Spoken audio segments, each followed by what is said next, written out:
The year is 1128. The streets of Jerusalem teem with pilgrims from across Christendom, their faces alight with religious fervor. They have journeyed thousands of miles across treacherous lands to reach the holiest city on earth. Yet only a generation earlier, this same journey would have been a death sentence. Before the rise of the Templars, Christian pilgrims faced unspeakable dangers on the roads to Jerusalem. Robbery, torture, and death awaited those who dared make the journey. The First Crusade had reclaimed the Holy City in 1099, but the surrounding countryside remained lawless and perilous dot in this chaos. 9 French knights led by Hugh de Payens approached King Baldwin II of Jerusalem with an unprecedented proposal. They would dedicate their lives to protecting pilgrims on the dangerous roads of the Holy Land. These men took monastic vows of poverty, chastity, and obedience, becoming warrior monks who would change the course of history. Their humble quarters on the Temple Mount, believed to be the ruins of Solomon's temple, gave them their name, the poor fellow soldiers of Christ, and of the Temple of Solomon, the Knights Templar. What began as a small band of dedicated protectors soon captured the imagination of Europe. In 1129, at the Council of Troyes, the Templars received official recognition from the Catholic Church. Saint Bernard of Clairvaux, the most influential religious figure of his time, crafted their Latin rule and became their most fervent champion. A new kind of knighthood has appeared on earth, he proclaimed, one that wages a double war against adversaries of flesh and blood and against the spirit of evil in the heavens. With papal endorsement came extraordinary privileges. The Templars answered only to the Pope himself, exempt from all other authority, secular or religious.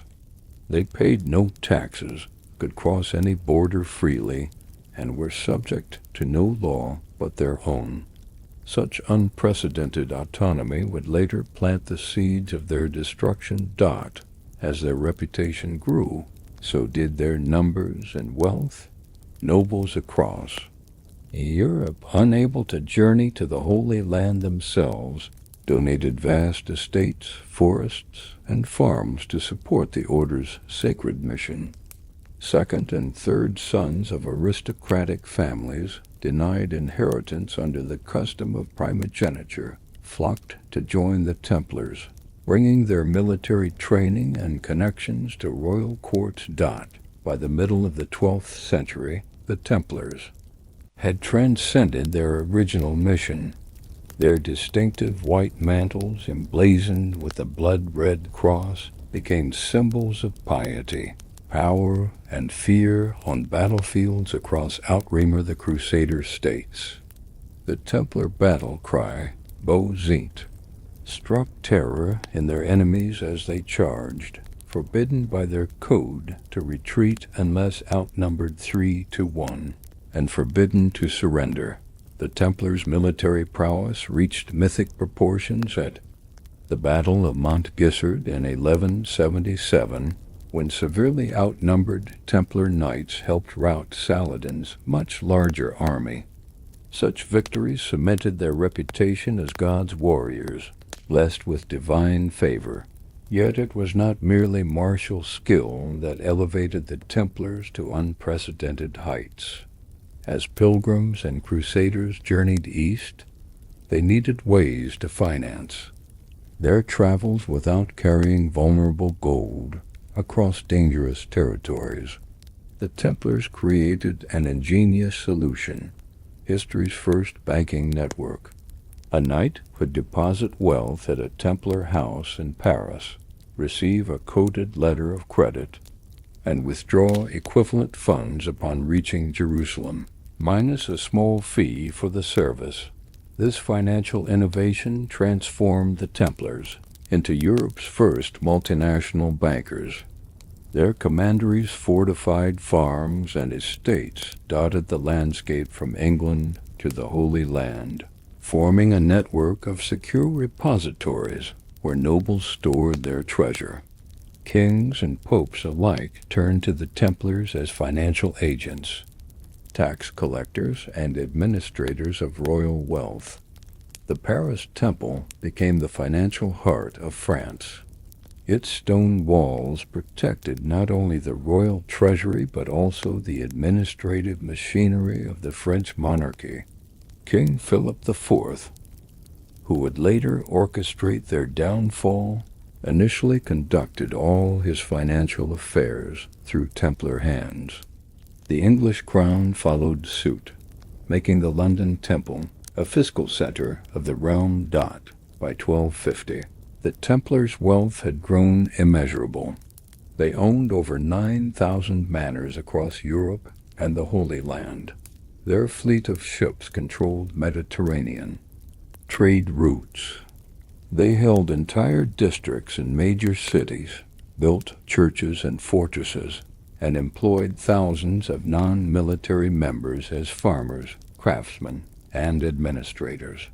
Their annual revenue exceeded that of some European kingdoms. With wealth came temptation and envy.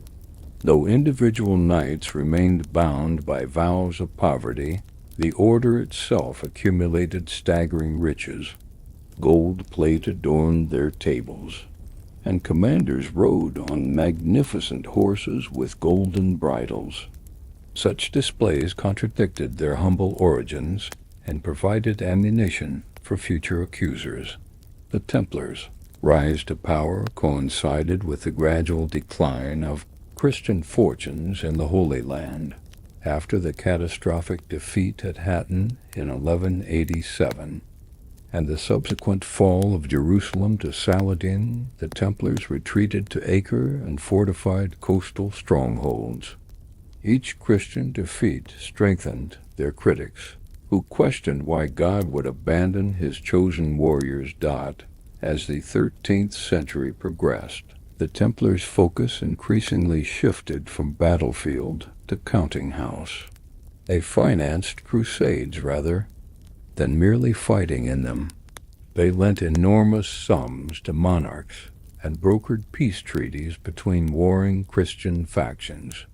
Their diplomatic corps carried messages between courts and negotiated ransoms for captured nobles. The very success of the Templars contained the seeds of their undoing. Their autonomy from local authority frustrated bishops who could not control the white-mantled knights in their dioceses. Their wealth tempted cash-strapped monarchs. Their secrecy, including closed-door chapter meetings and private initiation, rituals bred suspicion and fantastic rumors. By 1300, the Templars stood at the zenith of their power, yet found themselves increasingly vulnerable. The Holy Land was lost, undermining their original purpose. Their vast financial network had made them indispensable to Europe's economies, but also exposed them to the envy of monarchs who chafed under enormous debts. Their loyalty to the papacy became a liability as tensions mounted between Pope Boniface VIII and King Philip IV of France. The mighty Templars, secure in their privileges and pride, failed to see the gathering storm. After 2 centuries of ascent, they had accumulated everything except what they would most desperately need. Allies willing to stand with them when betrayal finally came. The dawn of the 14th century cast long shadows across Europe. The age of crusades was ending, leaving behind a landscape transformed by 2 centuries of holy war. For the Knights Templar, this changing world presented an existential question. What becomes of warrior monks when the holy wars are lost? The fall of Acre in 1291, the last Christian stronghold in the Holy Land, marked a devastating blow to Templar prestige. As survivors fled to Cyprus, whispers began throughout Christendom. How could God's chosen warriors suffer such defeat? What sins had they committed to lose divine favor? The Templars' mystique of invincibility lay shattered among the ruins of Outre. Jacques de Molay, elected Grand Master in 1292, inherited an order in crisis. A grizzled veteran of decades of Eastern warfare, de Molay possessed military prowess, but lacked the political acumen necessary for navigating the treacherous courts of Europe. Straightforward and proud, he believed the Templars' record of service would speak for itself. This fatal miscalculation would eventually lead him to the stake. While the Templars regrouped on Cyprus, debating plans for a new crusade, a different kind of warfare was unfolding in the royal court of France. King Philip IV, called Philip the Fair for his handsome appearance rather than any moral quality, faced a kingdom on the brink of financial collapse. Decades of warfare with England and Flanders had drained the royal coffers. Two failed attempts to debase the French currency had triggered riots in Paris. Philip needed money, and he knew precisely where to find it. The Paris Temple, headquarters of the Templar order in France, held not only the royal treasury, but also vast stores of wealth from nobles throughout the realm. Its vaults contained a temptation too great for a desperate king to resist. Yet Philip was no mere thief. He was a master of manipulation who surrounded himself with lawyers skilled in finding legal justifications for royal avarice. Chief among these men was Guillaume de Nogret, Philip's keeper of the seals. Born to parents who had allegedly been burned as Cathars, de Nogret harbored a deep hatred for the church that had orphaned him. Brilliant and ruthless, he became the architect of Philip's most audacious power grabs. His legal mind crafted the framework that would transform greed into righteousness, painting the king's enemies as enemies of France itself. Another key figure in Philip's inner circle was Enguerrand de Marigny, the royal chamberlain who controlled royal finances.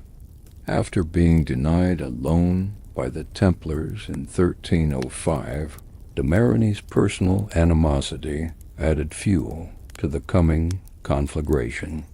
Together with de Nogret, he whispered constantly in Philip's ear about the arrogance and wealth of the warrior monks. The Templars' financial expertise had once made them indispensable to the crown. Now it made them targets. By 1306, Philip owed the order an unpayable sum. History has shown repeatedly that excessive debt creates not gratitude, but resentment. As the Roman philosopher Seneca observed, "He hates whom he has injured." Philip's hatred grew in proportion to his debt, yet financial motives alone cannot explain the king's determination to destroy the Templars. Philip saw himself as more than a mere monarch. He believed he was God's instrument for creating a new kind of kingdom, one where the French crown, not the papacy, stood supreme. The Templars, with their direct allegiance to Rome, represented everything Philip sought to overcome. The conflict between royal and papal power had reached its zenith years earlier during the reign of Pope Boniface VIII. When Philip attempted to tax French clergy without papal permission, Boniface responded with the bull Unum Sanctam, asserting papal supremacy over all Christian rulers. Philip's response shocked Europe. He dispatched Guillaume de Nogret to Italy, where the Lawyer and his men physically attacked the 86-year-old pontiff at his summer residence in Anagni. Though Boniface was rescued by the townspeople, the outrage of Anagni broke him physically and mentally. He died weeks later. This unprecedented assault on God's representative on earth demonstrated that Philip would stop at nothing to assert royal authority. It also established a template for his later actions against the Templars. First, defame through propaganda, then strike with overwhelming force, and finally provide legal justification after the fact. Boniface's successor, Benedict XI, lasted less than a year before dying suddenly, possibly poisoned by Philip's agents. The subsequent papal conclave, heavily influenced by French cardinals, elected Clement V in 1305. A Gascon by birth and chronically ill, the new pope found himself a virtual prisoner of French power, especially after Philip engineered the relocation of the papal court from Rome to Avignon on the French border. This weakened papacy created the perfect opportunity for Philip to move against the Templars. The order's primary protection had always been papal support. With Clement effectively under Philip's thumb, that shield was splintering. The king's spies began infiltrating the order, seeking evidence or pretext for its suppression. Rumors about secret Templar rituals had circulated for decades. Their initiation ceremonies took place behind closed doors, with only order members present. Such secrecy, necessary for maintaining military discipline and organizational cohesion, bred fantastic speculation. Did they worship idols, practice forbidden rituals brought back from the East, engage in unnatural acts? These whispers remained mostly harmless until Philip's propagandists transformed them into formal accusations. The first serious allegations came from an unlikely source. Esquiu de Floyeron, a former Templar, or perhaps merely an opportunist, approached first King James II of Aragon, and then King Philip with tales of blasphemous practices within the order. Though James dismissed the accusations, Philip's court received them eagerly. Here was the pretext they had been seeking. Meanwhile, Jacques de Molay sensed growing hostility toward the order. In 1307, he approached Pope Clement V to request a formal investigation into the Templars, confident that such an inquiry would clear their name and silence critics. This fateful decision played directly into Philip's hands. The Grand Master had effectively invited the scrutiny that would destroy his order. During the spring and summer of 1307, Philip's agents meticulously prepared for action. Royal bailiffs throughout France received sealed orders not to be opened. Until the night of October 12th, the king's spies compiled lists of Templar houses, documented their defenses, and identified the locations of key leaders. All was conducted with utmost secrecy. Simultaneously, the royal propaganda machine worked to prepare public opinion. Whispers about Templar heresy spread through Paris markets. Court theologians quietly discussed the danger posed by warrior monks whose allegiance transcended national boundaries. Philip portrayed himself as a defender of the faith, reluctantly investigating rumors that, if true, threatened Christendom itself. The Templars remained largely oblivious to the gathering threat. Decades of privilege had bred complacency. Though individual knights might have noticed the changing attitude at court, the order's leadership failed to grasp the magnitude of their peril. Jacques de Molay, summoned to France by Pope Clement ostensibly to discuss plans for a new crusade, walked willingly into the trap. On October 12, 1307, de Molay enjoyed one final moment of honor, serving as a pallbearer at the funeral of Philip's sister-in-law. The king himself treated the Grand Master with elaborate courtesy. According to chronicles of the time, Philip addressed him as dear friend and assured him of royal favor. Within hours, the orders for mass arrests would be unsealed. Across France, as darkness fell on that autumn evening, the Templars went about their usual activities. In Paris, they retired behind the massive walls of the temple enclosure, secure in their privileges and papal protection. In provincial commanderies, knights prepared for another night under the rule of their austere order. None suspected that. By dawn, their world would be shattered forever. Philip's legal minds had prepared extensively for this moment. The charges against the Templars were blasphemy, heresy, and various obscenities, deliberately vague terms that could be shaped as needed. More specifically, the Templars were accused of denying Christ, spitting on the cross during initiation ceremonies, engaging in homosexual practices, and worshipping a mysterious idol called Baphomet Gaim Gium Denagrat. Architect of the legal strategy understood that truth was irrelevant. What mattered was obtaining confessions by whatever means necessary.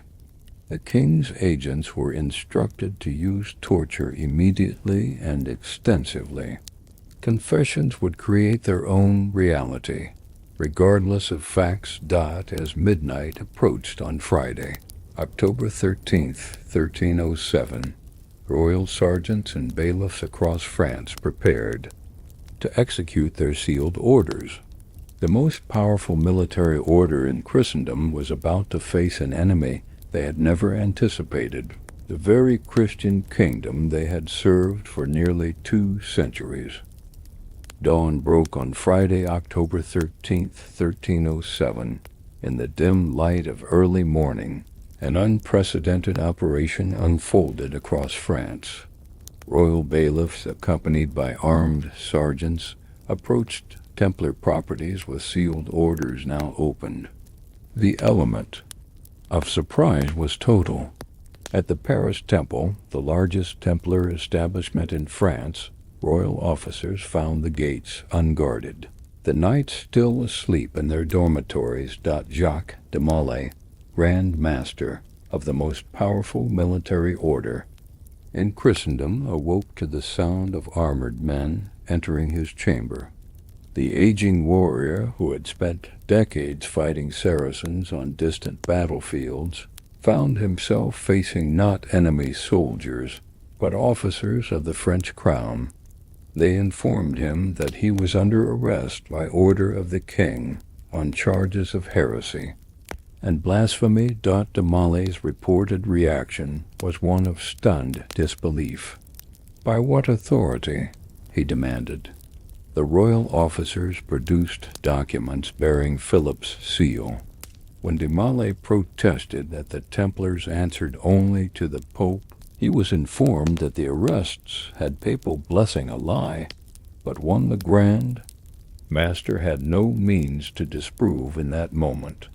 Throughout Paris, scenes of confusion and shock repeated themselves as over 100 Templars were seized from their beds. The knights, trained for battlefield combat, were unprepared for this kind of treachery. Many surrendered without resistance, believing a mistake had been made that would soon be rectified. Their military discipline so effective against external enemies rendered them vulnerable to internal betrayal. They had no contingency plans for an attack from their own Christian king. The Paris Temple, a virtual city within the city, housed not only knights but also the royal treasury and financial records of the French monarchy. Royal officers secured these assets immediately, claiming to protect them from the heretical Templars. Within hours, royal accountants began examining the temple's financial records, revealing Philip's true priority. Simultaneous arrests occurred at 13 major Templar houses across France. At the preceptory of Gisors in Normandy, knights were seized during morning prayers. In Provence, Templars were arrested while overseeing the autumn harvest. From the Atlantic coast to the borders of the empire, the pattern repeated: surprise, confusion, and swift imprisonment. What made the operation remarkable was not merely its scale, but its secrecy. In an age without rapid communication, Philip's government coordinated hundreds of simultaneous arrests across the kingdom without warning reaching the Templars. This achievement spoke to both the efficiency of royal administration and the complete isolation of the Templars from sources of intelligence that might have warned them. Not all Templars were captured, however. A small number, particularly in southern regions, escaped the dragnet. Some reports suggest that a flotilla of Templar ships disappeared from La Rochelle harbor the night before the arrests, along with a substantial portion of the order's portable treasury. Whether this represents a genuine escape or merely a convenient legend remains debated by historians. The immediate aftermath of the arrests saw the implementation of Phase 2 of Philip's plan, extracting confessions. The king's agents moved with ruthless efficiency. Templars were separated, isolated in royal dungeons, and subjected to interrogation techniques perfected during previous heresy investigations. The medieval concept of torture as a path to truth created the perfect weapon against the Templars.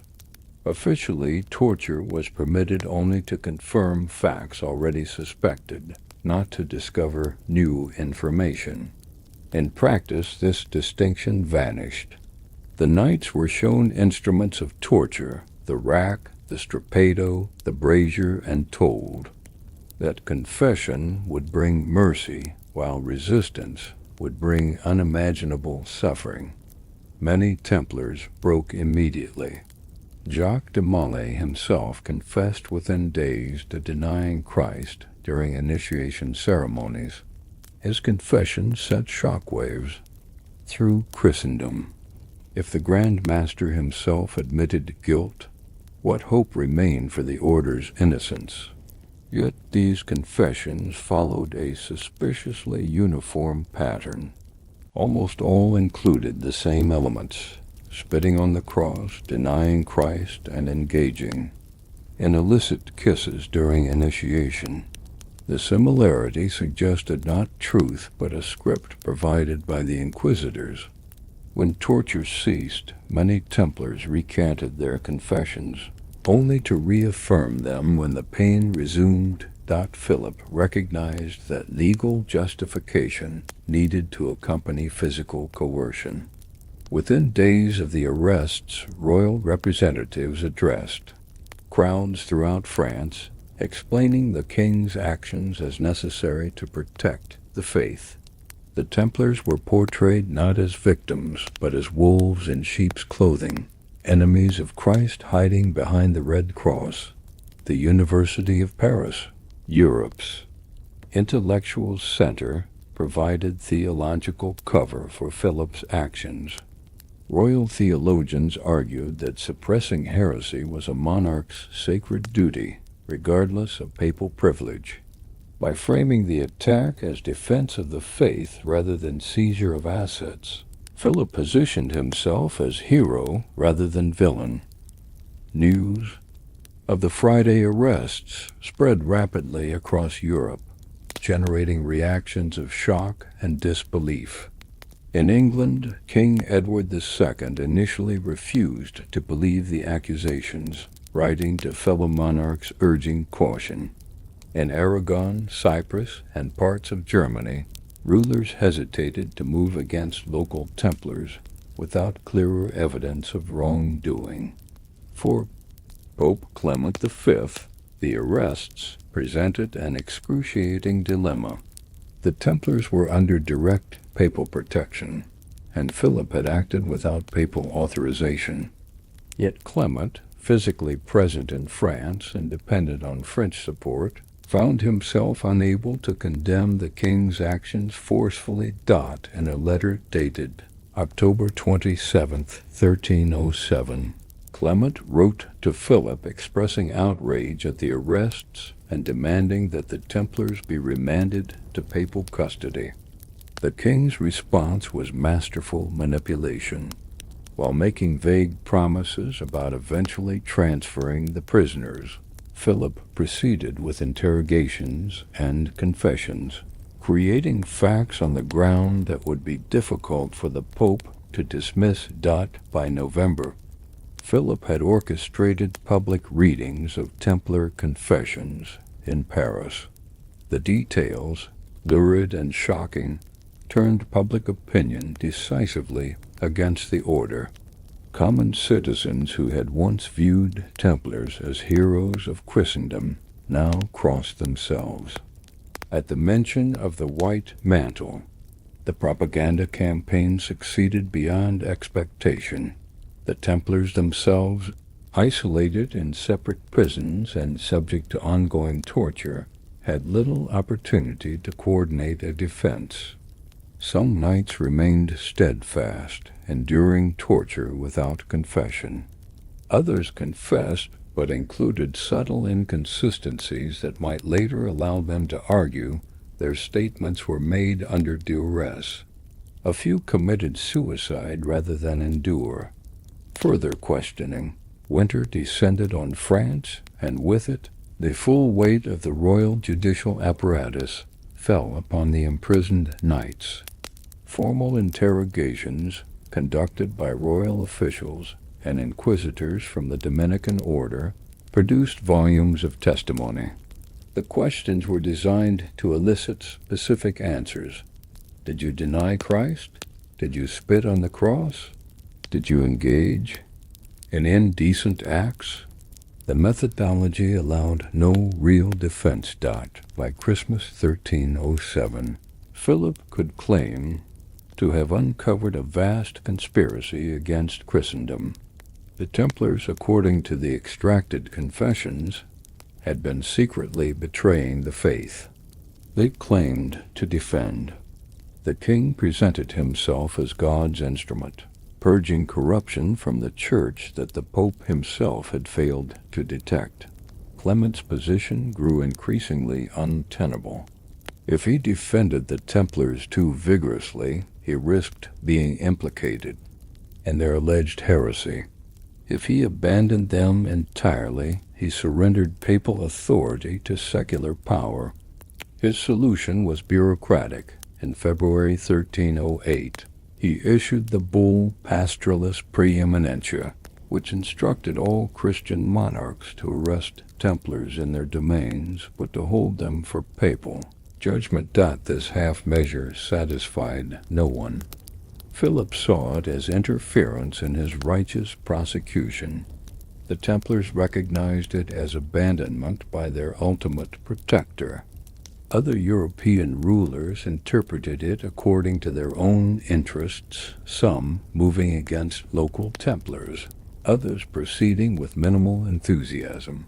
The arrests of October 13th had set in motion a legal, theological, and political crisis without precedent. The most powerful military order in Christendom now lay shattered, its leaders imprisoned, its wealth seized, its reputation in tatters. What began as a cynical financial maneuver by a debt-ridden king would evolve into a years-long drama, culminating in fire and martyrdom.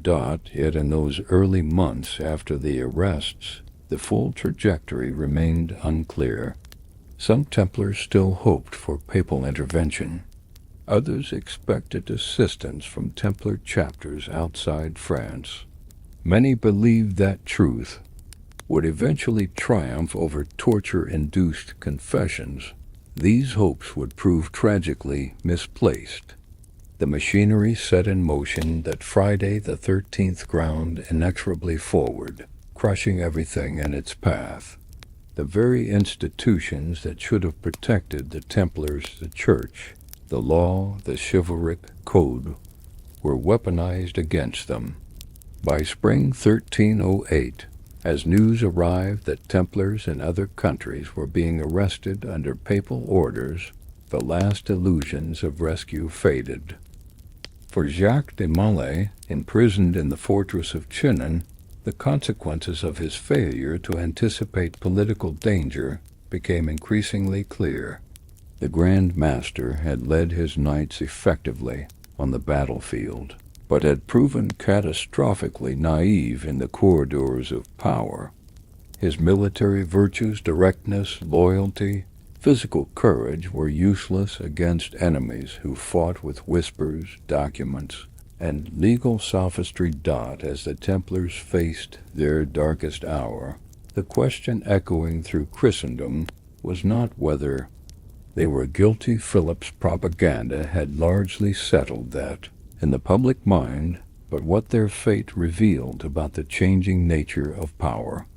When even God's warriors could fall overnight, what institution remained safe from a determined monarch? The arrests of October 13, 1307, had demonstrated a chilling new reality. In the emerging nation-states of Europe, kings were becoming more powerful than popes, and financial motives could be sanctified through legal process. The Templars, straddling an older world of universal Christendom and crusading zeal, found themselves sacrificed on the altar of the new order they had failed to comprehend. Artifact, would you like me to continue with more chapters or make any adjustments to the existing content? The script follows your requirements with continuous dramatic text that flows naturally between chapters, focusing on the betrayal of the Templars by both the Vatican and France. The accusations leveled against the Templars struck at the very heart of medieval Christian society. They were not merely charged with financial impropriety or military failure transgressions that might have resulted in reform rather than annihilation. Instead, Philip's legal minds crafted an indictment designed to render the order irredeemable in the eyes of 14th century Christendom. The formal charges, as recorded in royal documents, numbered 127 articles of heresy and blasphemy. Chief among these were 5 core accusations that would feature prominently in interrogations throughout France: that during initiation ceremonies, new Templars were required to deny Christ, to spit or trample on the cross, to exchange indecent kisses with their receptors, to engage in homosexual practices, and to worship an idol called Baphomet. These charges represented a masterpiece of medieval character assassination. Each accusation was carefully calibrated to evoke maximum horror, while remaining difficult to definitively disprove. Moreover, they drew upon pre-existing anxieties about the order's decades in the East, where extended contact with Islamic and other non-Christian cultures had long generated suspicion. The charge of denying Christ struck at the foundation of the Templars' identity as defenders of the faith. According to forced confessions, initiates were taken to a secret chamber where they were ordered to deny Christ 3 times, declaring him a false prophet who died for his own sins rather than for humanity's redemption. This alleged ritual inverted the story of Peter's denial before the crucifixion, a particularly potent symbolism in a society steeped in biblical narrative. Desecration of the cross, the second major accusation, seemed especially damning for an order whose members wore the red cross on their mantles. Confessions extracted under torture described elaborate rituals where initiates would spit upon, trample, or even urinate on crucifixes. Some accounts claim that Templars reserved particular contempt for the cross on Good Friday, the most sacred day commemorating Christ's sacrifice. The sexual accusations served multiple purposes in Philip's strategy. Alleged obscene kisses during initiation on the navel, base of the spine, and mouth linked the Templars to earlier heretical groups, like the Cathars, against whom similar charges had been leveled. More damaging were accusations of institutionalized homosexuality, with confessions claiming that Templars were encouraged or even ordered to engage in sexual relations with one another. In an era when homosexual acts were considered among the gravest of sins, crimes against nature, warranting death. These allegations alone would have justified suppression of the order. They also played upon long-standing anxieties about all male military communities living outside normal social structures. The accusations transformed the Templars' monastic discipline from a virtue into something sinister and perverted. Perhaps most bizarre was the charge of idol worship centered on a mysterious head called Baphomet. Descriptions of this idol varied wildly in confessions. Some described a bearded male head, others a cat, still others a head with 3 faces. Some claimed it could speak or was surrounded by demons. The inconsistency of these accounts suggests they were fantasies generated under torture rather than descriptions of an actual object. The origin of the name Baphomet remains contested.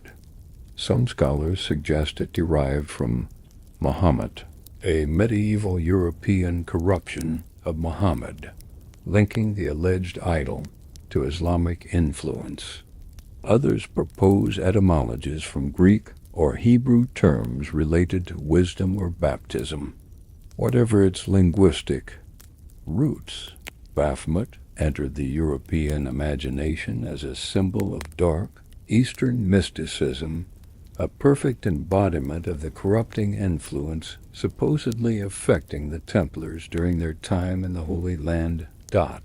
Beyond these core accusations, the charges expanded into an encyclopedia of medieval anxieties. Templars allegedly wore magical cords blessed by touching them to the idol. They supposedly disbelieved in the sacraments, considering confession to Templar priests sufficient without genuine contrition. They were charged with financial corruption, secretly enriching themselves while maintaining a facade of poverty. The comprehensiveness of the accusations reveals Philip's true genius. By attacking the Templars on every conceivable front, theological, moral, financial, and political, he ensured that even if some charges were dismissed, others would remain. The strategy left no room for partial exoneration or reform of the order. The fabrication of these charges drew upon several sources. Some elements came from popular rumors that had circulated for decades about the order's secret practices. The Templars' closed initiation ceremonies had long bred speculation, and Philip's agents weaponized this existing suspicion. Other accusations were borrowed from standard heresy indictments used against previous targets like the Cathars and Waldensians, a kind of template for religious persecution. Most importantly, many specific details emerged during torture. When initial interrogations yielded insufficient evidence, inquisitors would describe the practices they were seeking confessions about. "Did you deny Christ as others have confessed?" they would ask, or "Where was the idol kept during your initiation?" Such leading questions, combined with physical torture, produced the specific evidence needed to validate predetermined conclusions. The effectiveness of these accusations stemmed from their perfect alignment with medieval fears. The 14th century was an age of growing anxiety about secret enemies within Christendom. Jews had been expelled from France in 1306, just a year before the Templar arrests. A previous century had seen the Albigensian Crusade against Cathar heretics in southern France. The Spanish Inquisition was developing its procedures for identifying secret Muslims and Jews. In this climate, the idea of warrior monks secretly betraying Christendom struck a profound chord of cultural terror. The charges also exploited medieval understanding of how evil operated in the world. According to prevailing belief, Satan worked through inversion and perversion of sacred things. Thus, the more holy something appeared outwardly, the more suspicious it became if corruption was alleged. The Templars' reputation for piety made their supposed secret blasphemies all the more credible and terrifying to contemporary minds. Philip's propaganda machinery worked tirelessly to spread these accusations. Royal officials read confessions in parish churches throughout France. The University of Paris issued condemnations of the alleged Templar heresies. Carefully edited selections of confessions were sent to other European courts, ensuring the most sensational and consistent accounts received widest distribution. The charges created a narrative impossible to fully disprove. How could one demonstrate that secret initiations did not include blasphemous elements? Absence of evidence for idol worship could simply indicate the Templars had successfully hidden their Baphomet. The nature of the accusations created a presumption of guilt that placed the full burden of proof on the accused, an insurmountable challenge for prisoners in medieval dungeons. For ordinary people throughout Europe, the Templar scandal reinforced existing concerns about corruption within religious institutions. The early 14th century was a period of growing anti-clerical sentiment, with popular literature often portraying monks as gluttonous, greedy, or licentious. The Templars, wealthy, privileged, and secretive, made perfect villains for this cultural narrative.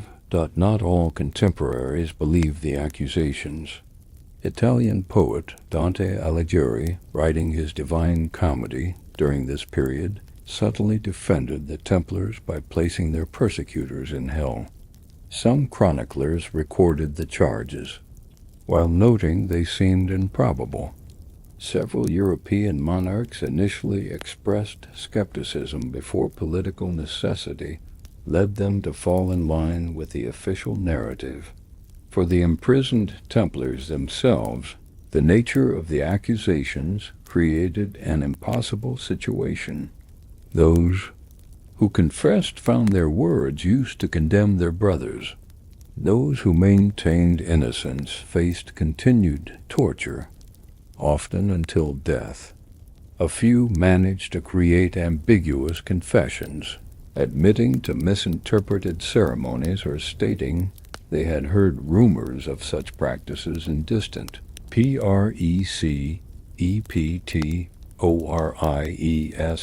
by spring 1308, the accusations had achieved their intended effect.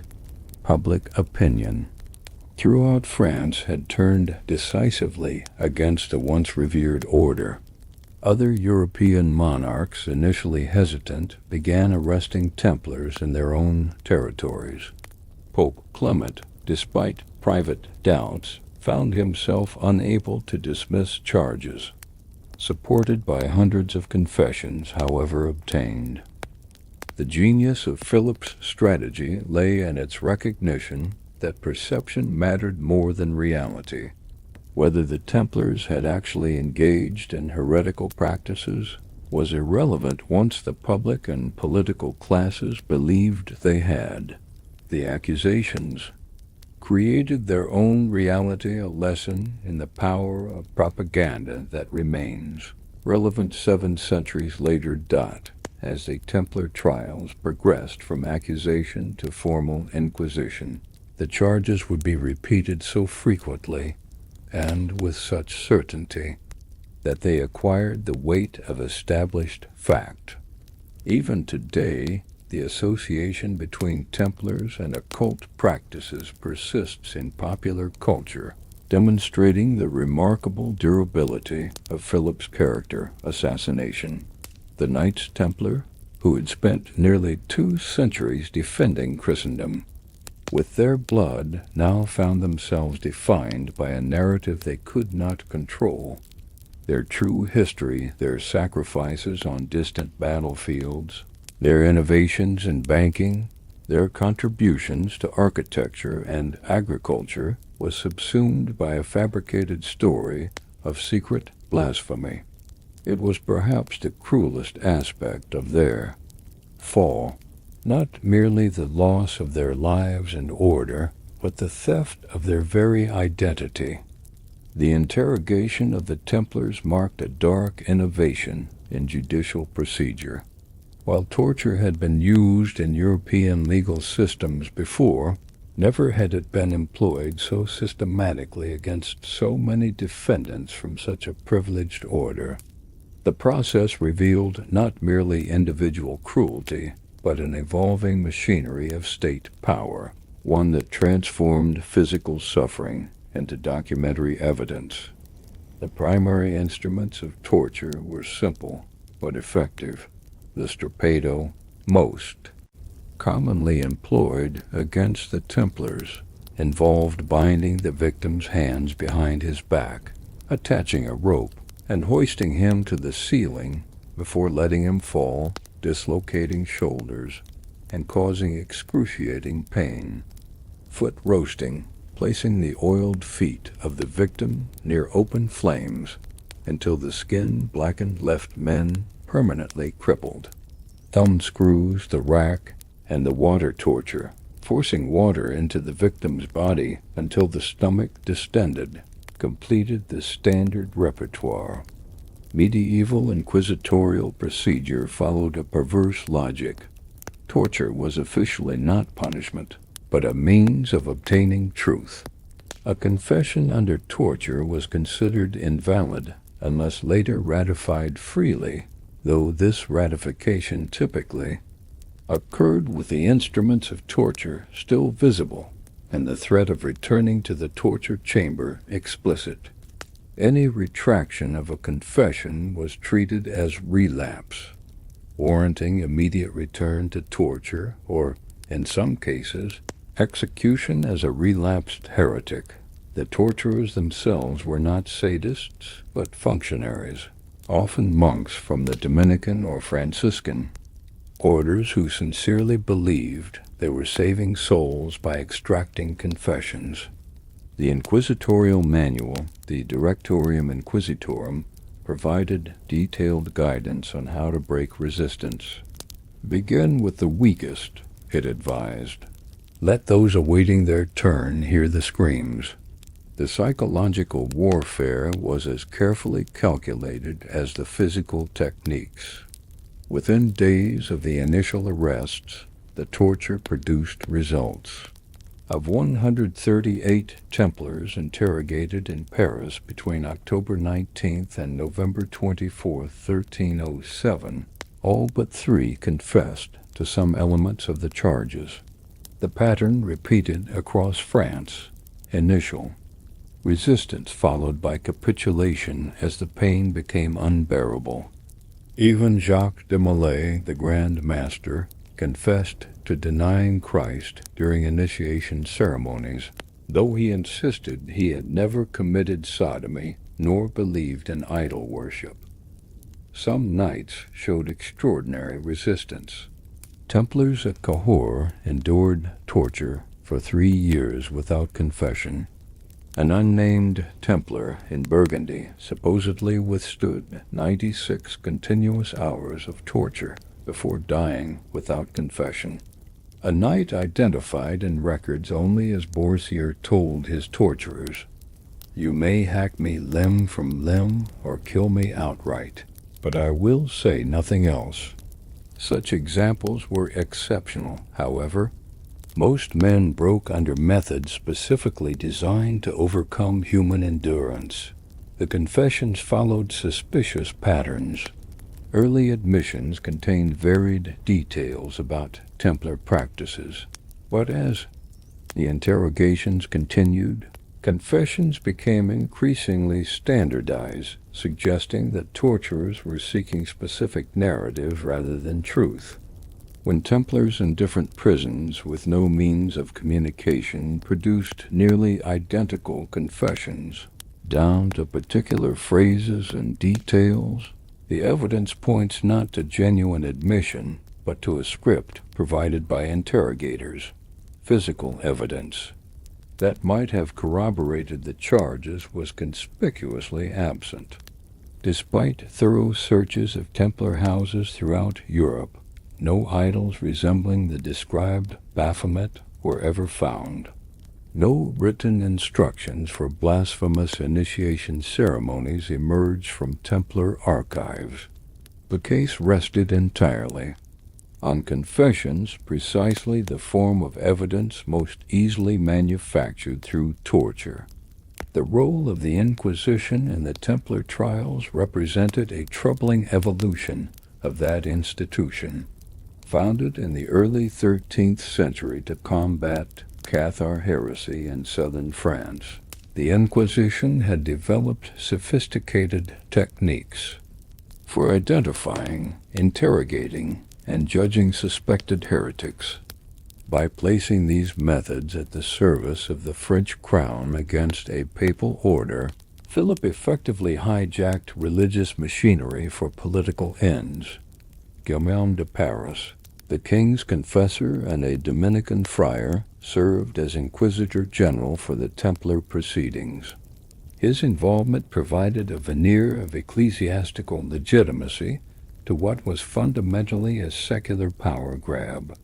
When Pope Clement eventually protested the arrests, Guillaume claimed inquisitorial authority superseded even papal privileges where heresy was concerned, a legal fiction that nonetheless proved effective. The interrogation's focus on sexual practices served both procedural and propaganda purposes. Medieval inquisitorial procedure considered sexual deviance particularly revealing of heretical tendencies. More practically, accusations of homosexuality, then considered among the most abominable sins, ensured public revulsion would prevent any sympathy for the accused.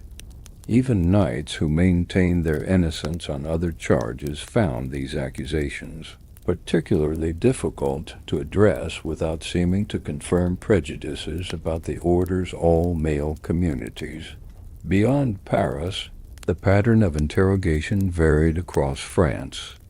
In some regions, torture was applied immediately and brutally. In others, local officials showed reluctance to torment men long regarded as heroes of Christendom. This inconsistency created documentary contradictions that would later complicate a case against the order, but did not ultimately save it. By February 1308, Pope Clement could no longer ignore mounting evidence that the confessions had been obtained through systematic torture.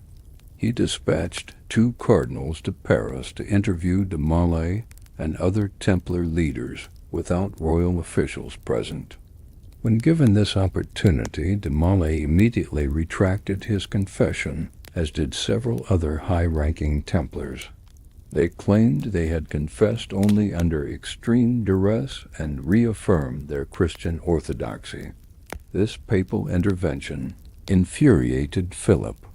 Recognizing the threat to his carefully constructed case, The king responded with a dramatic escalation. He began promoting the novel legal theory that the French monarch had a divine duty to suppress heresy, independent of papal authority. In a significant public relations maneuver, he convened an assembly of the Estates General in May 1308, presenting edited Templar confessions and securing public support for his actions. To silence growing clerical opposition, Philip threatened to put the recently deceased Pope Boniface VIII on posthumous trial for heresy and sodomy, a shocking attack on papal authority that Clement could not allow to proceed. The implicit bargain became clear. The Pope could save Boniface's reputation only by sacrificing the Templars. Faced with this pressure, Clement capitulated. In August 1308, he issued the bull Faciens Misericordiam, which established procedures for trying individual Templars and investigating the order as a whole. This compromise temporarily satisfied Philip while allowing Clement to maintain the appearance of papal control over the process. The bull established two parallel proceedings. Diocesan inquiries would try individual Templars, while a papal commission would investigate the order itself. This bifurcation created procedural confusion that worked against the Templars' interests. Knights who had retracted confessions before the papal commission might still face execution by diocesan authorities based on their original tortured confessions. As the formal trials began in 1309, a surprising development occurred. Given the opportunity to defend themselves before the papal commission in Paris, hundreds of Templars came forward to proclaim their innocence and the innocence of their order.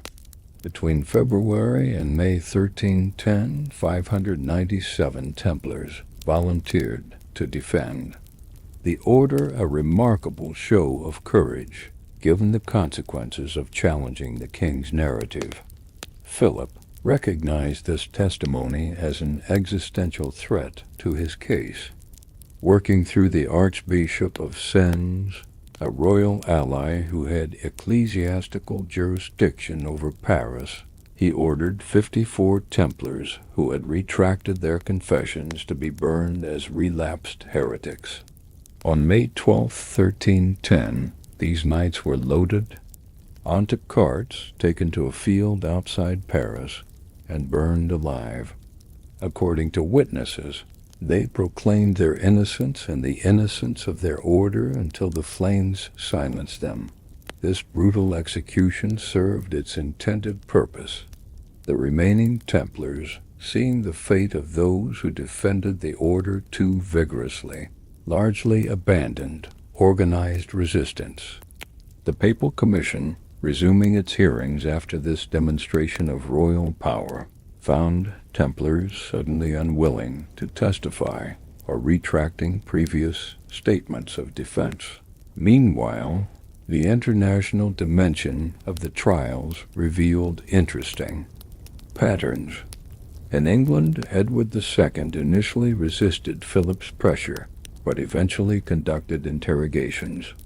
Significantly, when torture was not immediately employed, English Templars unanimously proclaimed their innocence. Only after the introduction of torture did confessions emerge, and even then, less extensively than in France. Similar patterns appeared in Aragon, where James II conducted investigations without systematic torture and found little evidence of wrongdoing. The German territories provided the most striking contrast. At a provincial council at Mainz in 1310, a group of Templars unexpectedly entered the proceedings, armed and in full battle dress, declaring their innocence and offering trial by combat to anyone who claimed otherwise. The presiding archbishop, intimidated by this display, declared them innocent of all charges. This remarkable episode underscores how outcomes varied dramatically when the accused retained some power to resist. In the papal territories, interrogations conducted under Clement's direct authority yielded mixed results. At Vienne, 9 Templars testified against the order, but later claimed they had been bribed to do so. At Chieti, Templars unanimously proclaimed their innocence. This inconsistency reflected the Pope's ambivalence. His procedures allowed for investigation but stopped short of systematic torture on the French model. As the trials continued into 1311, the accumulated testimonies presented a confusing picture. Thousands of pages of depositions contained contradictory accounts, admissions made under torture and later retracted, and widely varying descriptions of Templar practices. What emerged clearly, however, was that the most damning confessions came overwhelmingly from France, precisely where torture had been most systematically employed.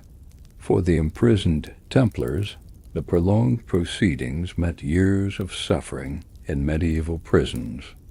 Knights who had once commanded battalions now languished in chains, their health broken by torture and deprivation.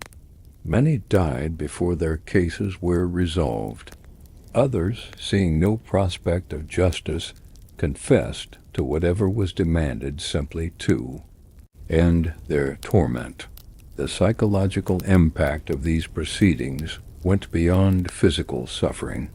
Men who had devoted their lives to a religious and military calling now found themselves reviled as heretics and sodomites. Their sacred vows were reinterpreted as demonic pacts, their sacrifices on distant battlefields forgotten.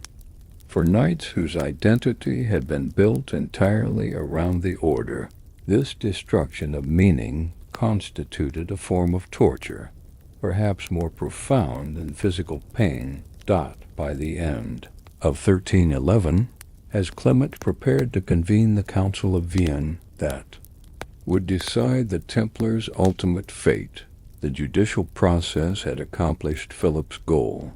It had produced a documentary foundation for suppressing the order. Whether the evidence withstood careful scrutiny was irrelevant. The king had demonstrated that even the most powerful international organization could be broken through the application of state power and judicial procedure. The legacy of these trials extended far beyond the Templars' fate. They established dangerous precedents for using torture to create evidence rather than discover truth, for using inquisitorial methods against political enemies, and for allowing secular authorities to appropriate religious mechanisms of judgment. The procedures developed against the Templars would find their fullest expression in later witch trials, showing how methods of interrogation initially deployed against privileged military monks could ultimately threaten the most marginalized members of society. Pope Clement V, born Bertrand de Got, found himself caught in a vice of competing pressures as the Templar crisis unfolded. A Gascon nobleman elevated to the papacy in 1305, largely through French influence, Clement entered office already compromised. His election had occurred after the traumatic papal interregnum following Boniface VIII's humiliation and death, during a period when French power within the College of Cardinals had reached unprecedented levels. Clement's personal position reflected broader historical developments that had weakened the papacy relative to secular monarchies. The 13th century had seen the height of papal power under Innocent III, who could credibly claim supremacy over European kings. By the early 14th century, this position had eroded dramatically. The rise of centralized monarchies, particularly in France and England, created political entities capable of challenging papal authority in ways previously impossible. The Templars' arrest presented Clement with a situation that defied easy resolution. As Pope, he was the direct superior of the Templars, who answered to no authority but his. Their privileges and exemptions had been granted by his predecessors specifically to ensure the order remained an instrument of papal policy rather than subject to local control. To allow their arrest by secular authorities struck at the heart of papal prerogatives. Yet, Clement's practical position was precarious. Unlike earlier popes who had governed from Rome, supported by the politics of the Italian peninsula, Clement presided over a papacy in exile. The papal court had relocated to French territory, moving between Poitiers, Avignon, and other southern French cities. This geographical reality placed Clement physically within Philip's sphere of influence. Surrounded by French troops and officials, Clement's chronic ill health further weakened his position. Suffering from what contemporary accounts suggest was a form of cancer, the Pope was frequently bedridden and in severe pain. This physical vulnerability translated into political vulnerability as extended negotiations and confrontations taxed his limited stamina. Philip, by contrast, enjoyed robust health and the support of a sophisticated governmental apparatus that could maintain pressure continuously. The initial papal response to the Templars' arrest reflected these constraints. On October 27, 1307, 2 weeks after the arrests, Clement sent a letter to Philip expressing outrage at this infringement of papal authority. He demanded the immediate transfer of the Templars and their property to papal custody. The letter's language was forceful, calling Philip's actions contemptuous, precipitous, and sacrilegious. Philip's response demonstrated his mastery of political maneuvering. Rather than directly refusing the Pope's demands, the king sent his trusted advisor, William de Plaisance, to Poitiers with a delegation of theologians from the University of Paris. They presented Clement with edited confessions and argued that the king had acted from religious zeal, temporarily taking on a papal responsibility only because immediate action was necessary to prevent the spread of heresy. Simultaneously, Philip applied more sinister pressure. Through intermediaries, he revived threats to posthumously try Pope Boniface VIII for heresy and sodomy, proceeding that would undermine the legitimacy of Clement's own election and throw the entire Church into unprecedented crisis. This threat hung over all subsequent negotiations, an implicit reminder of how far Philip would go if thwarted. Faced with this combination of pressure, Clement sought compromise. In December 1307, he issued the bull Pastoralis Preeminentia, which instructed all Christian monarchs to arrest Templars in their territories but to hold them for papal judgment. This measure allowed Clement to reclaim nominal authority over the proceedings while accepting the reality of the arrests as a fait accompli. The compromise satisfied neither side fully. Philip continued to control the French Templars and their considerable property, conducting interrogations according to his own agenda. Other European monarchs implemented the papal instructions with varying degrees of enthusiasm, creating an inconsistent international response. The Templars themselves recognized the bull as papal abandonment of their cause. Through early 1308, negotiations between Pope and King continued through diplomats and letters. Philip pressed for papal sanction of the proceedings already underway.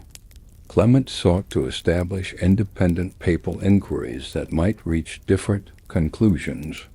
The impasse threatened to become a constitutional crisis for medieval Christendom, testing the boundaries between secular and ecclesiastical authority. In May 1308, Philip escalated dramatically by convening the Estates General in Tours. This assembly of French nobility, clergy, and commoners heard selected Templar confessions and enthusiastically endorsed the king's actions. By mobilizing domestic political support, Philip demonstrated that he was prepared to act unilaterally if necessary, potentially creating a French church independent of Rome proto-Gallicanism that foreshadowed later religious conflicts faced. With this threat, Clement made a fateful decision to compromise further.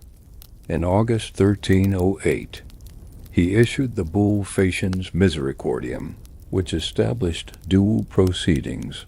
Individual Templars would be tried by diocesan inquisitions, while the order as a whole would be investigated by a papal commission. This arrangement preserved the appearance of papal authority while allowing Philip's agents to continue their work through the diocesan proceedings. The bull also formally listed the charges against the Templars, thereby giving papal acknowledgement to accusations the Pope likely knew were fabricated. This official endorsement made it increasingly difficult for Clement to later exonerate the order without admitting his own complicity in a grave injustice, a trap from which he would never escape. Throughout 1309 and 1310, as testimony accumulated from both the diocesan inquisitions and the papal commission, Clement faced growing evidence that the case against the Templars rested primarily on torture-induced confessions. The papal commission in Paris heard hundreds of Templars proclaim their innocence and allege torture.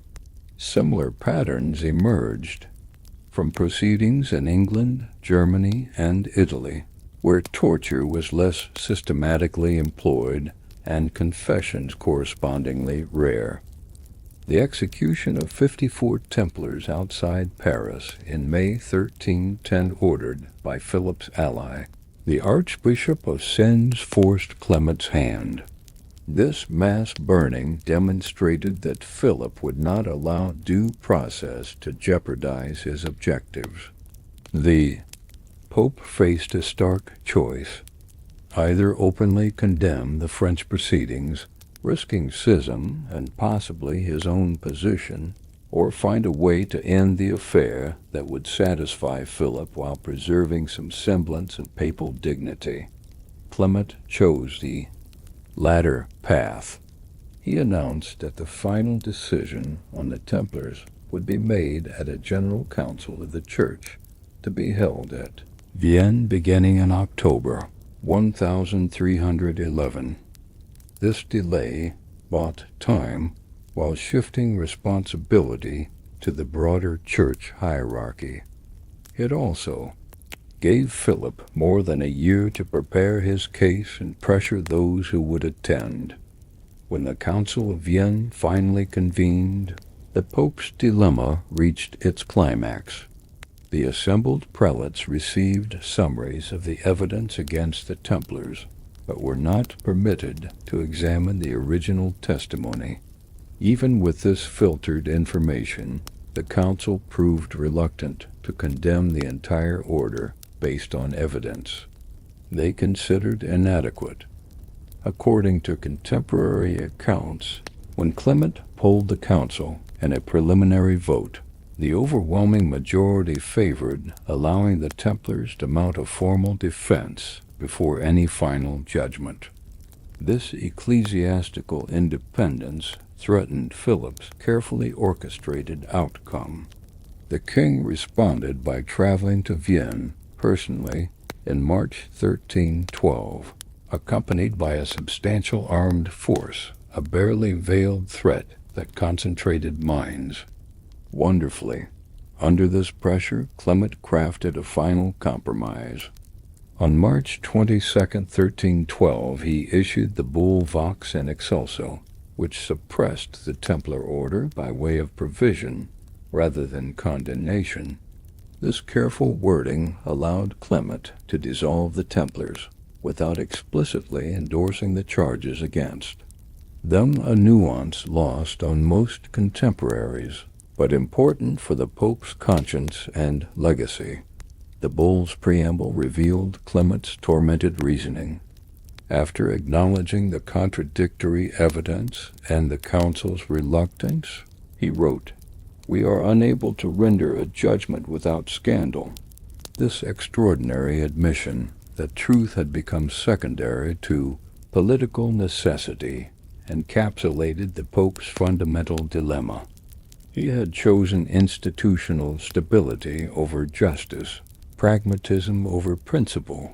2 subsequent bulls completed the compromise. Ad Providum, issued in May 1312, transferred most Templar property to the Hospitallers, a solution that prevented Philip from directly absorbing all Templar wealth while allowing him to extract substantial administrative costs during the transition.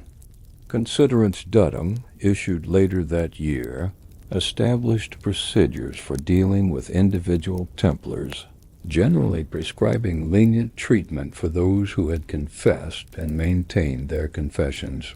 The fate of the Templar leaders remained unresolved until 1314. Jacques de Molay and other high officers, held in royal custody throughout the proceedings, were brought to Paris for final sentencing. Expected to repeat previously extracted confessions, de Molay and Geoffroy de Charny instead proclaimed their innocence and the innocence of their order before a crowd of astonished Parisians. This unexpected defiance forced Philip's hand. The Templar leaders were declared relapsed heretics and burned at the stake that same day on a small island in the Seine. According to legend, de Molay summoned both Philip and Clement to join him before God's judgment within a year. When both men died within the prophesied time frame, Clement in April 1314 and Philip in November, it seemed divine confirmation of the injustice done. For Clement, the Templar affair represented a catastrophic moral failure with profound institutional consequences. By sacrificing an order directly under papal protection to appease a secular ruler, he had established a precedent that would haunt his successors. The message to European monarchs was clear. With sufficient pressure, even the Pope could be forced to abandon his principles and his subordinates. The suppression of the Templars accelerated the decline of papal authority relative to secular power. The Avignon papacy that followed Clement VII consecutive French popes residing on French territory further eroded the universal claims of the Holy See. The great schism that began in 1378 with competing popes in Avignon and Rome represented the ultimate fragmentation of papal authority that Clement had sought to preserve through his compromises. History has not judged Clement kindly. Medieval chroniclers portrayed him as weak and vacillating. Dante placed him in hell in his Divine Comedy, condemned for simony. Modern historians recognize the difficult position he faced, but generally conclude he failed the fundamental test of moral leadership. Clement's dilemma transcended his personal weaknesses. However, it represented a structural crisis in medieval governance, the collision between traditional universal authorities like the papacy and emerging national monarchies.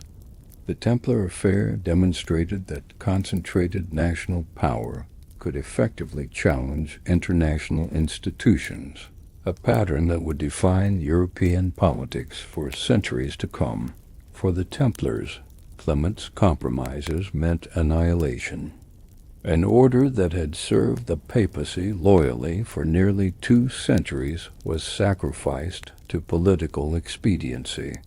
Individual knights, depending on location and circumstances, faced outcomes ranging from execution to pension and retirement in other orders.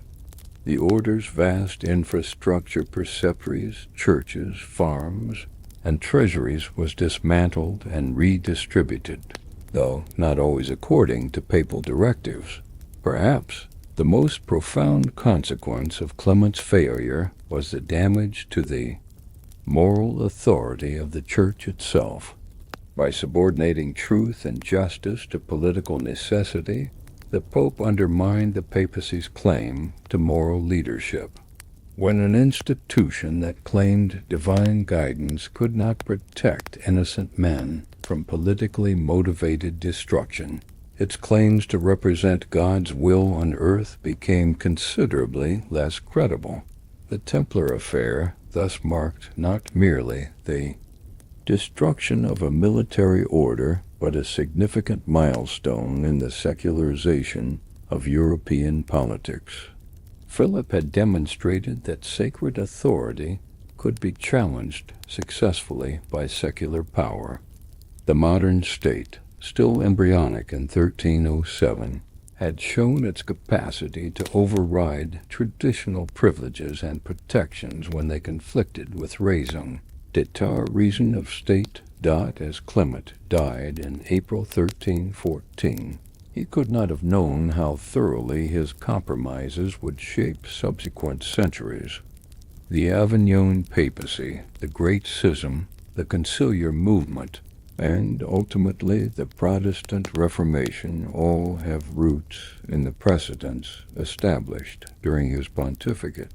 His epitaph might well be his own words from Vox in Excelso: "We are unable to render a judgment without scandal, an admission of defeat that echoes across 7 centuries. Artifact, would you like me to make any adjustments to these chapters or continue with more chapters for the documentary script? I've maintained the same immersive tone, blending historical facts with dramatic storytelling as requested, while keeping each chapter within the 8,500 to 9,000 character range." Paris, March 18, 1314. A small island in the Seine, river known as the Isle aux Juifs, the Isle of Jews, stood in the shadow of the royal palace. As evening approached, royal guards escorted 4 men in chains onto a hastily constructed wooden platform. Among them stood Jacques de Molay, the 23rd and final Grand Master of the Knights Templar. 7 years had passed since the Friday arrests that shattered the order. 7 years of imprisonment, torture, interrogation, and waiting.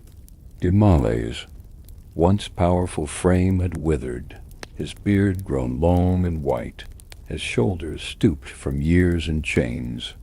Yet something in his bearing still commanded attention, a dignity that adversity had tested but not broken.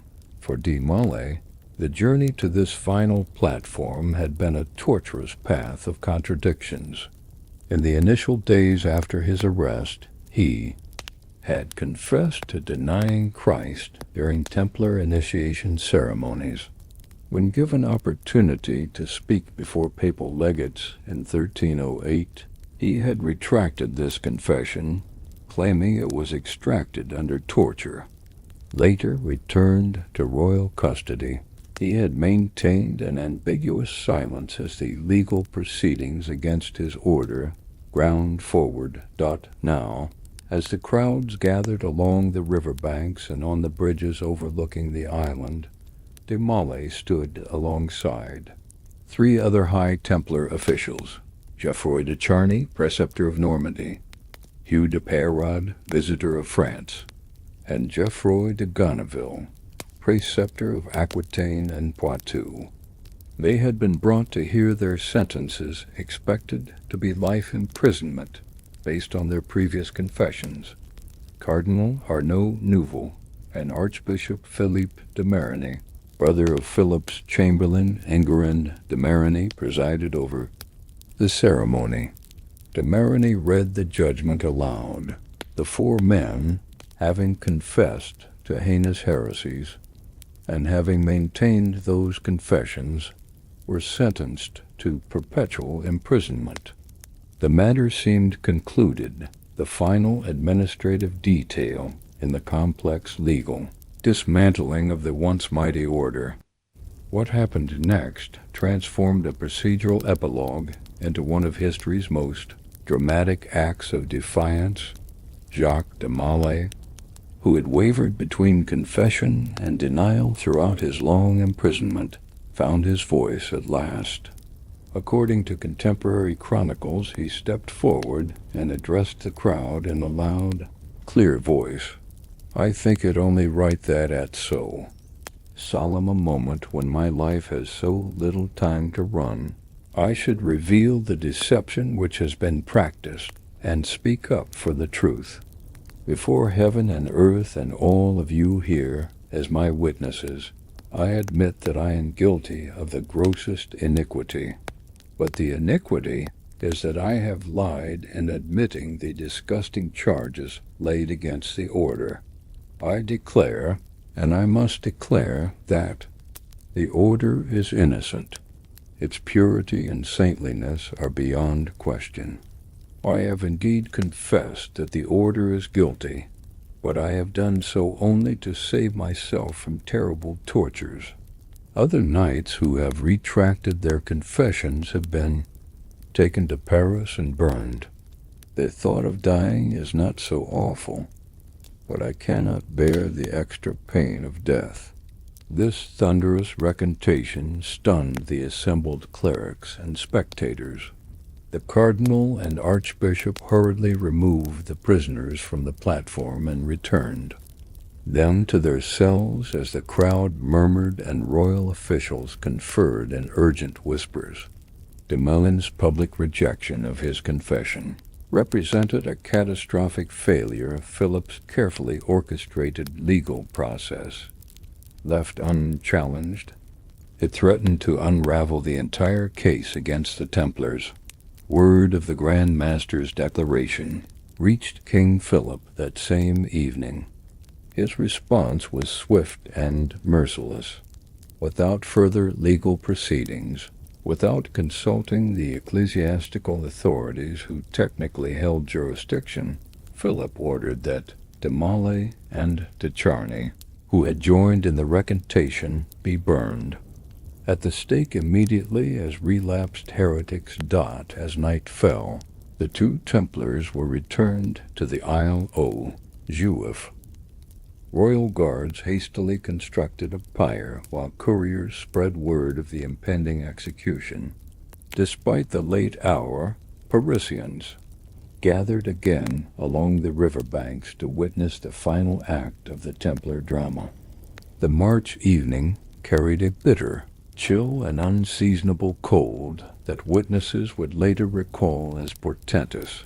The execution of heretics followed a gruesome protocol designed to maximize suffering while providing spiritual symbolism. The condemned were bound to a stake atop a pile of wood mixed with straw for quick ignition. The fire was kept deliberately low at first, so that death came slowly from roasting rather than from smoke inhalation. This method supposedly allowed maximum time for repentance while providing onlookers with a vivid demonstration of the consequences of heresy. Contemporary accounts of de Molay's final moments vary in detail but agree on the essential elements. The Grand Master requested that his hands be left free so he could die in an attitude of prayer. He asked to be turned to face Notre Dame Cathedral, visible across the water. As the flames rose around him, he proclaimed the innocence of his order and the righteousness of their cause. The most dramatic accounts claim that Damale, engulfed in flames, called out a terrible prophecy. Pope Clement, King Philip, within a year I summon you to meet me before the throne of God. Other versions suggest he simply forgave his persecutors while maintaining the Templars' innocence.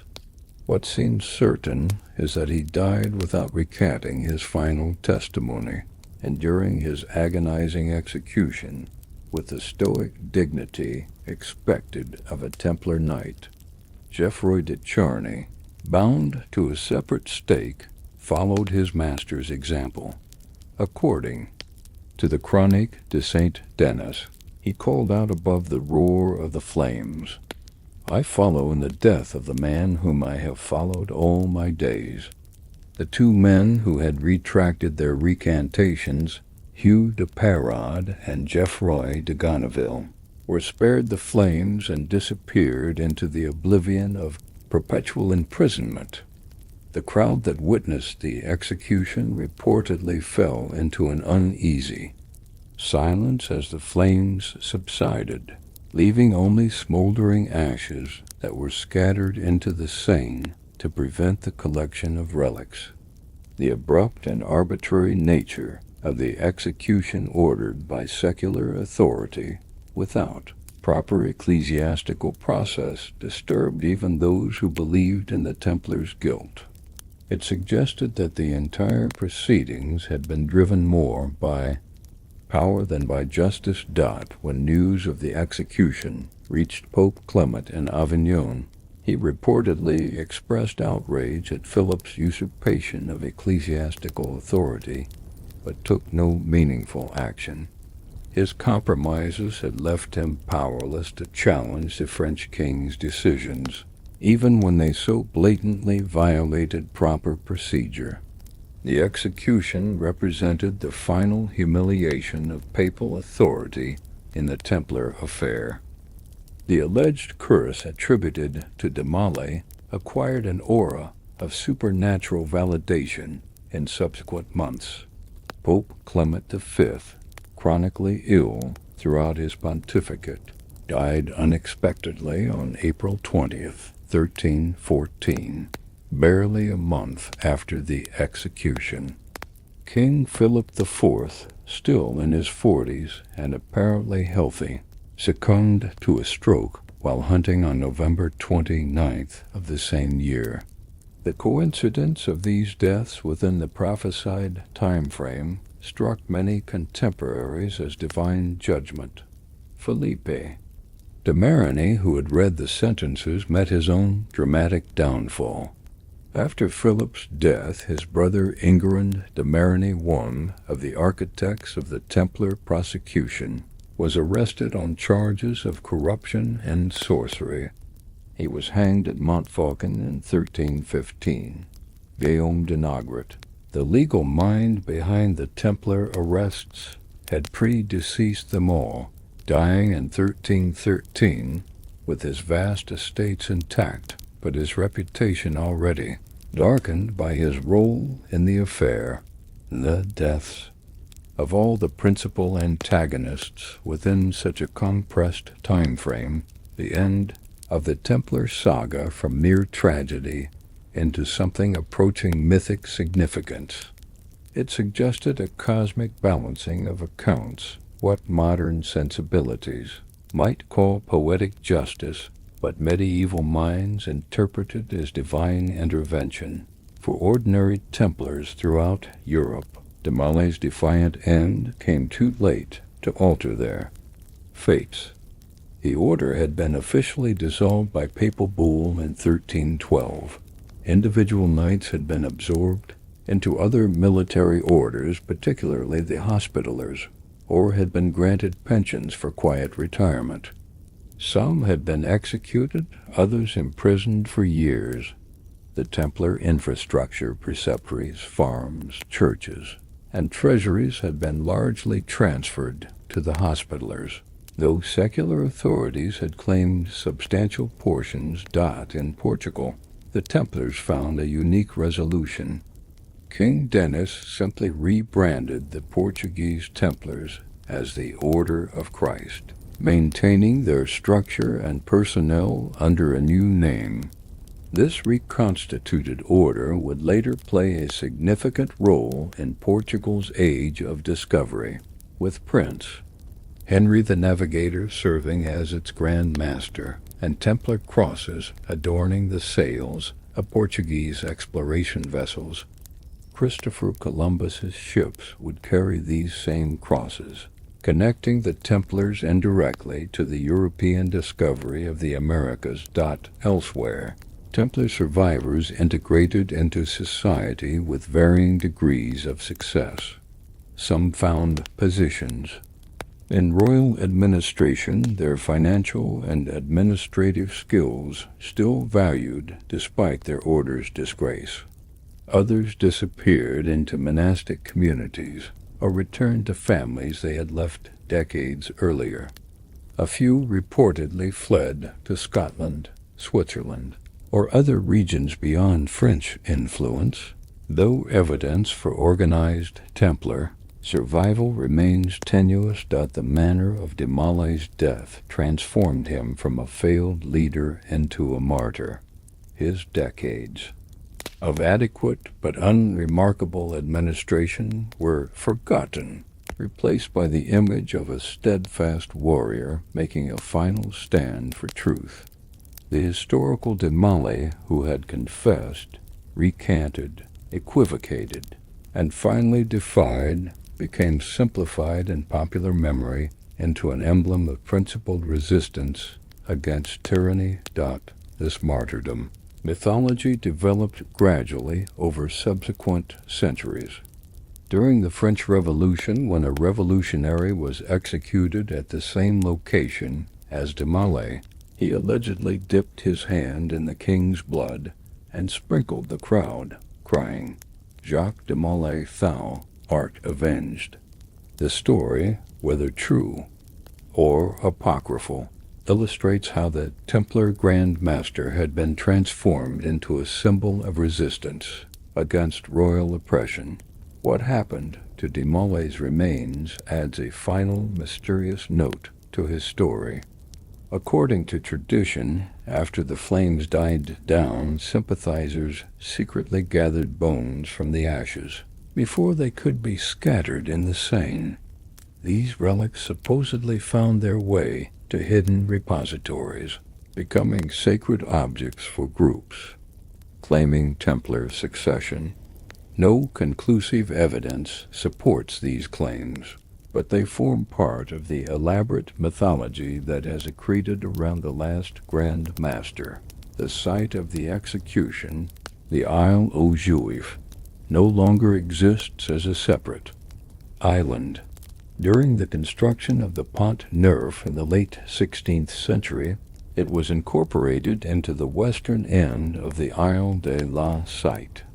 A commemorative plaque marks the approximate location, though few of the tourists who pass it daily recognize its significance in one of history's most controversial legal proceedings. Jacques de Malay's final defiance, whether calculated strategy or spontaneous moral awakening, accomplished what years of legal maneuvering had failed to achieve.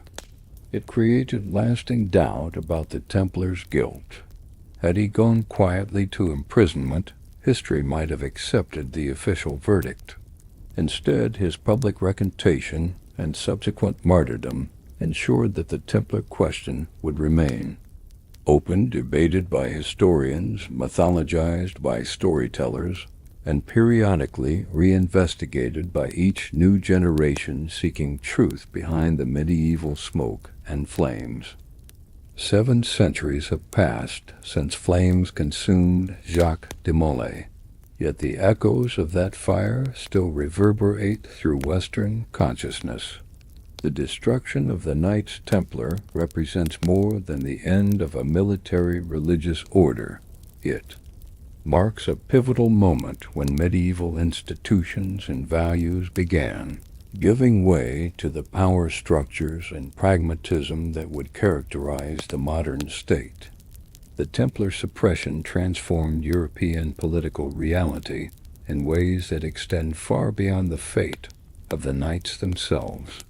It demonstrated that a determined monarch could successfully challenge an international organization operating within his territory, regardless of its papal protection or popular support.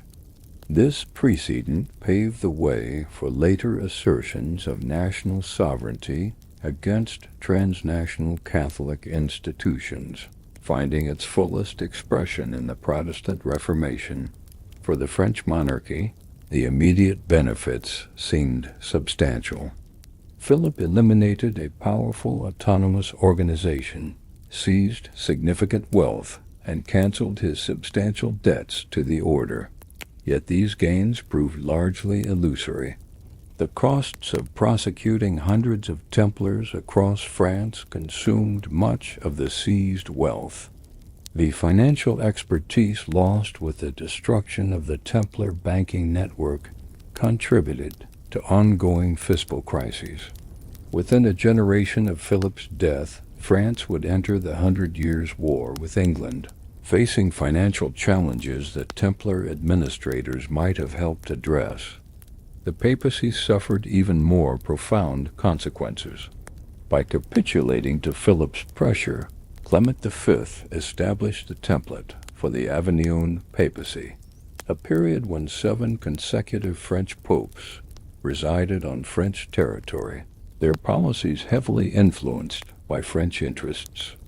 This Babylonian captivity of the Church, as it was later called, severely damaged papal claims to universal authority and contributed to the Great Schism that began in 1378, when rival popes in Avignon and Rome divided European allegiances. Beyond these institutional impacts, the Templar affair permanently altered the European intellectual landscape.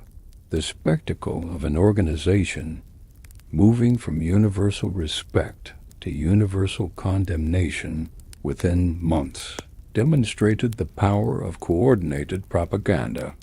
The use of judicial torture to create evidence rather than discover truth established dangerous precedents that would find their fullest expression in later witch trials. The subordination of factual accuracy to political necessity foreshadowed the propaganda states of later centuries. For ordinary Europeans, the Templar suppression reinforced growing skepticism toward institutional authority. When an order universally praised for its Christian service could be suddenly declared demonic, what institution remained trustworthy?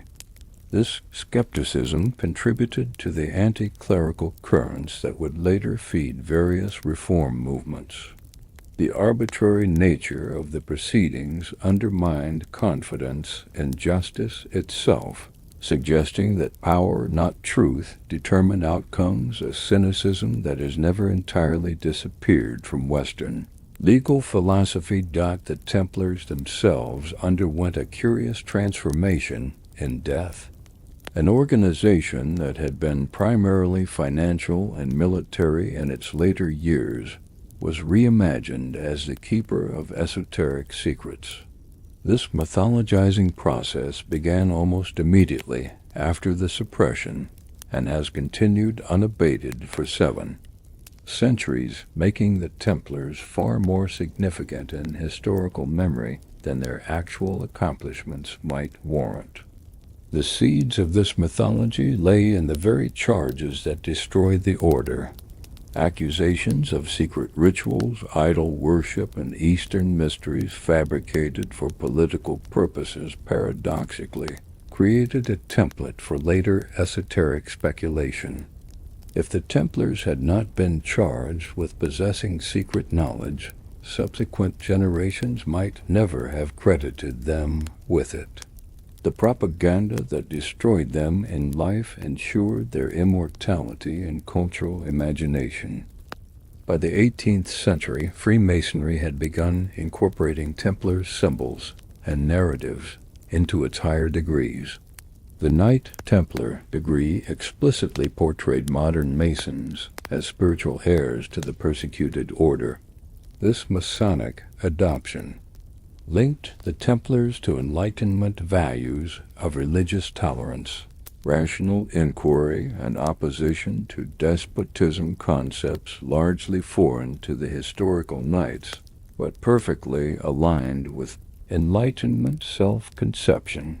The Romantic movement of the 19th century further transformed the Templars in popular imagination. Sir Walter Scott's Ivanhoe, while portraying individual Templars as villainous, depicted the order as powerful and mysterious. Gothic novels incorporated Templar themes of suppressed knowledge and secret survivals. European nationalist movements, particularly in Germany, appropriated Templar imagery to suggest ancient lineages for modern nation-states. The 20th century accelerated this mythologizing process through mass media.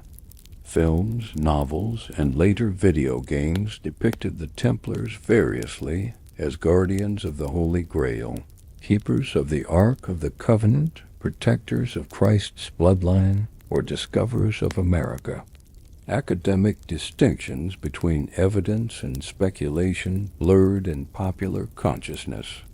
The Templars became whatever a particular narrative required: heroes, villains, or enigmatic intermediaries between known and hidden history. This mythology serves important cultural functions beyond mere entertainment. The Templar narrative allows modern societies to project contemporary concerns onto a conveniently distant past. When we imagine Templars as proto-bankers destroyed by state power, we express anxieties about modern financial regulation. When we envision them as keepers of suppressed religious truths, we articulate suspicions about institutional religion.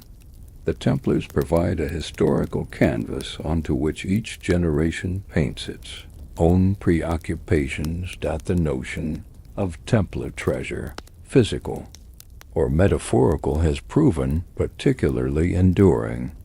Rumors began circulating immediately after the arrests that the Templar fleet had escaped from La Rochelle, carrying the order's portable wealth. This narrative has expanded over centuries to include relics from the Temple of Solomon, lost gospels, advanced technology, or esoteric knowledge. The persistent belief that the Templars possessed something worth concealing reflects an enduring human suspicion that official history conceals more than it reveals. Archaeological and historical research has occasionally intersected with these popular narratives. The discovery of the Chinon parchment in the Vatican secret archives in 2001, a document showing that Pope Clement privately absolved the Templar leaders of heresy in 1308, provided a concrete example of hidden history eventually coming to light. While the document merely confirmed what historians had long suspected about the political nature of the charges, its discovery after 7 centuries hidden in the archives seemed to validate the persistent belief that Templar truth remains concealed. The question of justice for the Templars continues to resonate in surprising ways.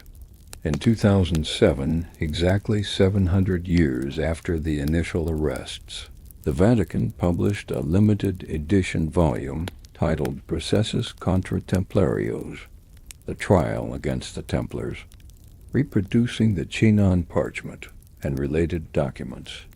This publication, while falling short of formal rehabilitation, represented an implicit acknowledgment that the order had been unjustly suppressed. Some interpreted it as the Church's belated attempt to correct a historical wrong. Beyond academic debates and institutional reconsiderations, the Templar legacy manifests in the hundreds of organizations worldwide claiming Templar succession or inspiration. Some are charitable organizations emphasizing the Knights' original protective mission. Others are esoteric groups focused on the spiritual aspects attributed to the historical order. Still others are primarily fraternal, using Templar imagery and rituals to create bonds among members. These diverse groups demonstrate how a medieval order destroyed in 1312 continues to inspire organizational formation in the 21st century. The geographic reach of Templar legacy extends far beyond their historical territories. In Japan, where the Knights never set foot, manga and anime incorporate Templar themes. In Latin America, syncretic religious movements sometimes claim Templar origins for their practices. In the United States, where no medieval Templar ever traveled, dozens of organizations invoke their name and symbols. This global diffusion suggests the Templars have transcended their historical reality to become a universal symbol of hidden knowledge and unjust suppression. Conspiracy theories represent the darkest aspect of this legacy. The Templars feature prominently in narratives about shadowy forces controlling world events, the alleged puppet masters behind governments, banks, and religions. These theories, while historically unfounded, express genuine anxieties about complex power structures. In modern society, when we imagine ancient Templars controlling contemporary events, we articulate fears about unaccountable influence in democratic systems. Perhaps the most profound aspect of the Templar legacy lies in what it reveals about institutional betrayal. The Knights had served the Church faithfully for nearly 2 centuries, fighting and dying to defend Christian territories. Their reward was abandonment by the very institution they had served, sacrificed to political expediency when their protection became inconvenient. This narrative of institutional betrayal resonates powerfully in modern organizational contexts, where individual loyalty often meets corporate pragmatism. The betrayal came from multiple directions, creating a particularly devastating impact. The French monarchy that had supported and relied upon the Templars turned against them when financial interest dictated. The papacy that had granted their privileges abandoned them when political pressure mounted. Even the broader Christian society that had venerated them as heroes proved quick to accept their demonization. This comprehensive institutional failure left a legacy of cynicism about organizational loyalty that continues to influence Western attitudes toward institutions. For the medieval mind, the Templar suppression raised profound theological questions. If God's warriors could be defeated so completely, what did this suggest about divine justice? If the Pope could be coerced into condemning the innocent, where did spiritual authority truly reside? If sacred vows and decades of sacrifice provided no protection against politically motivated charges, what value did religious commitment hold? These questions contributed to the spiritual uncertainties that would eventually produce the Reformation. Modern historians generally agree that the Templars were innocent of the charges that destroyed them. The evidence of torture-induced confessions, the political motivations behind the prosecution, and the absence of corroborating evidence all point toward a judicial murder motivated by financial and political considerations. Yet this consensus, reached after centuries of debate, cannot restore what was lost, not merely an organization, but faith in institutional justice itself. The final mystery of the Templars lies not in hidden treasures or secret survivals, but in the organization's ambiguous place between medieval and modern worlds. The Knights embodied medieval ideals of religious warfare, hierarchical authority, and corporate identity. Yet their financial innovations, international structure, and eventual destruction by state power foreshadowed modern institutional realities. They died as medieval warriors, but live on in memory, as harbingers of modernity's complexities as the flames that consumed Jacques de Molay faded into historical memory. They illuminated not an ending, but a beginning, the start of a legend that would grow beyond anything the historical knights might have imagined. In death, the Templars achieved an immortality denied them in life.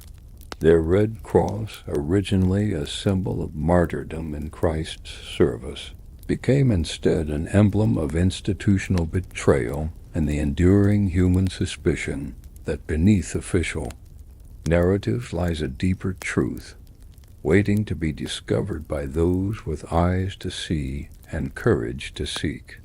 The greatest Templar treasure is not gold hidden in some forgotten vault, but the persistent questions their fall continues to raise. When institutions clash, where should individual loyalty lie? How can truth survive when power decides what constitutes evidence? What obligations do organizations have toward those who serve them faithfully? These questions, first raised in the smoke above the Isle aux Juifs in 1314, await definitive answers still. Artifact. The documentary script is now complete with a powerful conclusion, focusing on Jacques de Molay's final moments and the enduring legacy of the Templars. As requested, I've maintained the immersive historical narrative style throughout, and ended on notes of mystery and reflection rather than with summaries. The final chapters explore how the betrayal by the Vatican and France reshaped history and how the Templars' dramatic fall gave birth to centuries of myths and conspiracies that continue to fascinate us today.